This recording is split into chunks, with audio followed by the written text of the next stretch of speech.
जिसका अजर देंगे, लेकिन इलाज का तरीका किताब और सुन्नत के मुताबिक ही हो। ठीक, इसी तरह जो है जो भी अल्लाह चाहेंगे बहरहाल वही मामला हो सकता है। और किसी इंसान पर जो नज़र बद कैसे असर करती है वो हम नहीं जानते, उसकी तफसीलात नहीं। अब नज़र बद की पहचान क्या है, थोड़ा सा वो भी देख लेते हैं। हाउ टू डिटेक्ट, कैसे मालूम हो कि नज़र बद किसी को लगी है। चंद बातें आपके सामने मैं रख देता हूँ। नज़र बद से क्या होता है, गैर मामूली तब्दीली या तगय्युर, जिसको बोलते तगय्युर समझते हैं, तुग़यानी।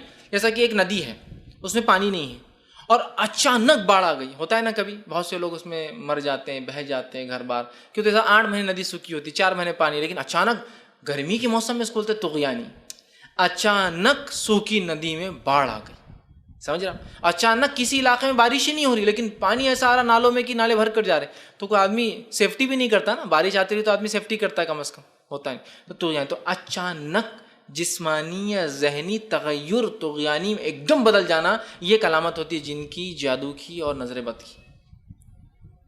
एकदम सेहतमंद इंसान 1 सेकंड पहले और अचानक गिर गया, सेकंड मोमेंट, सो कुछ सेहत में प्रॉब्लम, समझ रहे आप, ये है अचानक, समझ रहे ना आप, अच्छे से एक बीमारी की तरफ चला गया, ये एक बहुत बड़ी अलामत होती है। लेकिन एक बात आप हमेशा याद रखिए, हम जब जादू की बात करते हैं, हम जब नज़र बद की बात करते हैं, तो यहाँ मेडिकल या मेडिकेशन का इंपॉर्टेंस हम कम नहीं कर रहे किसी भी हाल में, वो भी होना चाहिए, वो भी बहुत इंपॉर्टेंट चीज़ है, याद रखिए।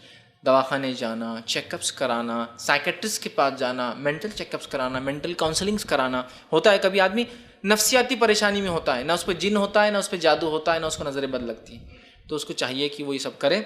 हमारे पास हमारे माहौल में मेडिकल चेकअप तो बहरहाल कर लेते हैं हम लोग, साइकेट्रिस्ट चेकअप का बहुत बड़ा मसला है।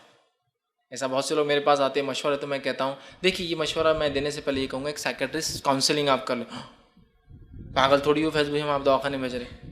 और हालत ये है कि एक मरतबा मैं एक दवाखाने के पास से गुजर रहा हूँ, पागलों का एक दवाखाना है, मेंटल हॉस्पिटल है जैसा लोग, तो वहाँ 2 लोग वहाँ से निकल रहे हैं, मैं उनको सलाम भी कर रहा हूँ तो मुँह छुपा के भाग रहे।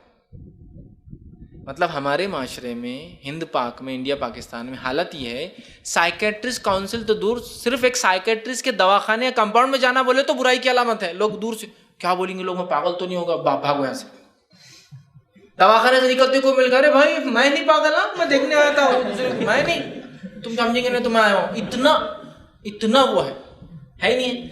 एक साइकेट्रिस्ट काउंसलिंग, ठीक। और दूसरा ऐसा कोई इंसान जो, जिसको हम कहेंगे ऐसे अमराज जो इंसान के जो है जिनसी ताल्लुक़ात से ताल्लुक़ रखते हैं, उनमें बहुत डर रहता है उनको, इतना डर और इतना मुंह छुपाते, इसी कोई इंतहा नहीं।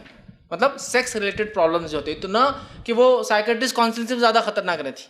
ये एक्सपीरियंस मुझे इसलिए भी है कि मैं मेडिसिन का बिजनेस करता था, तो बहुत सारी मेडिसिन ऐसी आती थी जो उससे रिलेटेड होती थी, ठीक, सेक्सुअल पावर से या क़ुव्वत बाह से, तो हम लोग उसको बहुत सारी जगह मार्केटिंग करते थे। बहुत सारे डॉक्टर्स थे जहाँ हम जाते थे, अगर वहाँ कभी हम पहुँच जाते तो सारे लोग मुँह छुपा लेते थे। कोई अखबार पढ़ना शुरू कर देता था, कोई बुक लगा देता था, कोई भाग जाता था, अरे वाह फैज़ भाई आगे क्या, भागो यहाँ से। तो मेरा तो खैर फील्ड था, चूँकि वो दवाओं को हम सेल करते थे, प्रोडक्ट बताना होता था, जनरली मार्केटिंग रिप्रेजेंटेटिव थे हम, बस वो जाते थे, कभी कभी मैं भी जाता था।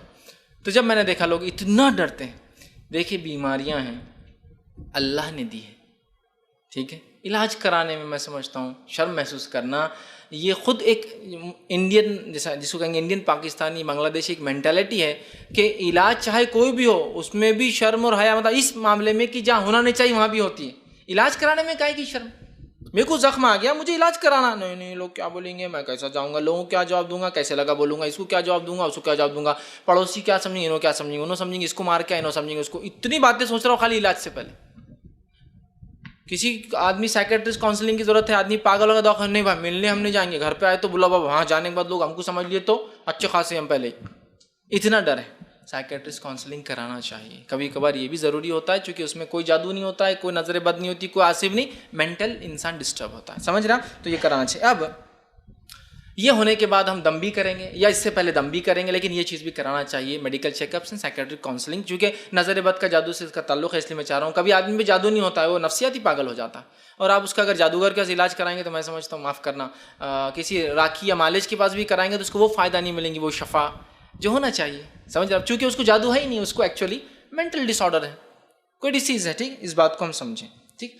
अब जो है लेकिन वाकई में अगर नज़र बद है या इस तरह का है, तो चंद चीज़ें जिससे पता चल सकता है नज़र बद है, उसमें एक चीज़ ये है कि चेहरे पर पीलाहट होना और हल्के पड़ जाना, जो कि हदीस में ही है ना, कि आपने देखा बच्ची का चेहरा पीला था तो कहा इस पर दम करो। तो चेहरे का पीला हो जाना जो एबनॉर्मल होता है, येलोइश चेहरा हो जाता है, ठीक है। और उसके साथ साथ जो है नीचे जो है हल्कों का पड़ जाना। इसी तरह जो है सीने में जो है घुटन का एहसास होना, मतलब आदमी अच्छा है, उसको कोई चेस्ट का डिसीज़ नहीं, फिर भी घुटन का महसूस होना। तिलावत सुनने या दम करने पर मुख्तलिफ़ किस्म की परेशानियाँ लायक होना, कोई इस पर तिलावत कर रहा है, दम कर रहा है तो परेशान हो जा रहा है मुख्तलिफ़ किस्म की। इसी तरह जो मामूल से ज़्यादा गर्मी महसूस होना, कंटिन्यूसली परेशान कि पसीना जा रहा है और परेशान रह रहा है, मामूल से ज़्यादा। नॉर्मल तो एक अलग चीज़ है, अब नॉर्मल।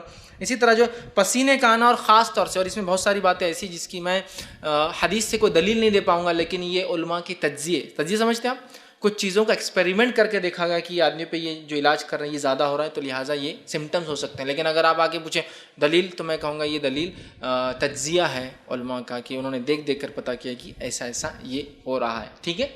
तो ख़ास तौर से पसीने का कमर से नीचे के हिस्से में, मतलब ऊपर उतना नहीं आता लेकिन नीचे, कमर से नीचे, वेस्ट से नीचे पसीने का कसरत से आना।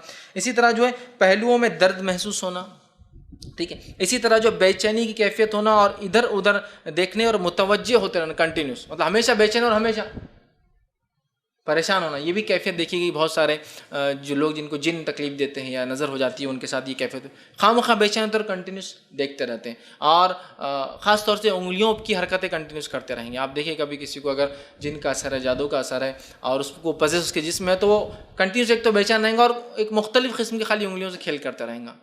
आप देखिए कभी साइकेट्री, मतलब दवाखाने जहाँ बहुत से लोग मेंटल डिसऑर्डर के लाए जाते हैं, बहुत सारे, चूँकि बहुत सारे नॉन मुस्लिम्स और बहुत सारे पढ़े लिखे लोग दावा करते हैं कि जादू वगैरह नहीं होता, तो वो साइकेट्रिस्ट काउंसलिंग के लिए कंटिन्यूस जाते हैं जहाँ इलाज हो भी नहीं पाता बहुत सी बार। तो आप देखिए वो हरकतें करते हैं, अजीब व गरीब हरकतें और कंटिन्यूस परेशानी। इसी तरह जो रोना या किसी चीज़ के बगैर सबब के आंसू का आना, एक तो कंटिन्यूस बहुत ज़्यादा रोना या बगैर किसी वजह के आंसू जाते रहना आँखों में से, ये भी उसकी अलामत है। इसी तरह जो है पहलुओं का जो है, पलकों का जो है फड़कना। इसी तरह जिस्म के मुख्तलिफ हिस्सों में खुद ब खुद हरकत होना, जैसा अचानक हाथे और वो उसमें एक किस्म की थरथराहट, अचानक पैर और शिवरिंग उसके अंदर आ रही, सिर्फ उत्ते पार्ट हैं, बाकी बॉडी सब सही है, ठीक है। अचानक पलकें और वो कंटिन्यूस पड़ा करी, अचानक नसें और वो खाली सर की हलती, अचानक हाथ है और वो अचानक यहाँ, समझा, किसी हरकत में आ जाना, ये भी उसकी अलामत है। इसी तरह जो है दिल डूबे की कैफियत होना, हमेशा डिप्रेस्ड। डिप्रेशन भी शैतान की एक हरबों में से एक हरबा याद है, डिप्रेस्ड, दिल डूबा जिसको बोलते हैं, कैफियत है ना। इसी तरह जो है पट्ठों का अकड़ जाना, खींचना और दर्द करना। नींद में जो है नीम बेहोशी, कभी सो रहे तो नीम बेहोश, मतलब पूरे बेहोश नहीं लेकिन बेहोशी जैसी कैफियत हो जा रही, उठा रहे भी तो पड़े हुए हैं, गिर भी जा रहे तो हिस्स नहीं है, ठीक है। या फिर नींद ही ना आना, समझ रहे हैं आप, कि हमेशा है तो सो रहा, कभी बोलता आँख खुल जा रही इसलिए कि नींद आती नहीं है, ठीक। या नीम बेहोशी की कैफियत तारी हो जाती है, ठीक। इसी तरह जो है तिब्बी और किसी भी मादी सबब के बगैर, मेडिकल और किसी भी वर्ल्डली रीज़न के बगैर, जिसको दुनियावी वजूहात के बगैर जो है जिस्म पर नीले छत्तों का आ जाना, जो है ब्लू टाइप के, ऐसे ऐसे खून घुट गया वैसे छत्तों का डेवलप होना, ये भी उसकी कुछ अलामत में से अलामत है। कुछ की दलील तो हदीस से मिलती है और बाकी जो है तज्जिया है जो उलमा ने किया, जो इलाज करते हैं, मालिज होते हैं, राकी होते हैं, उन लोगों के एक्सपेरिमेंट्स के जो रिजल्ट्स थे वो मैंने आपके सामने रखे। लेकिन अगर आप मुझसे इनके दलाइल पूछेंगे तो मेरे पास इसकी कोई हदीस से नहीं, सिवाय पीलापन पड़ना और आँखों में हल्के आना, इंसान का एक्स्ट्रॉर्डनरी दुबला हो जाना, चूँकि सेहत ख़राब रहना नज़र लगने से। लेकिन इसके अलावा बाकी तमाम चीज़ें जो है एक्सपेरिमेंट उलमा ने तज्जिया किया है, और कुछ वजूहत हदीस भी इसके लिए बनी, जैसा कमर के नीचे का मैंने कहा ना, आगे हदीस आएंगे तो उससे भी कुछ चीज़ें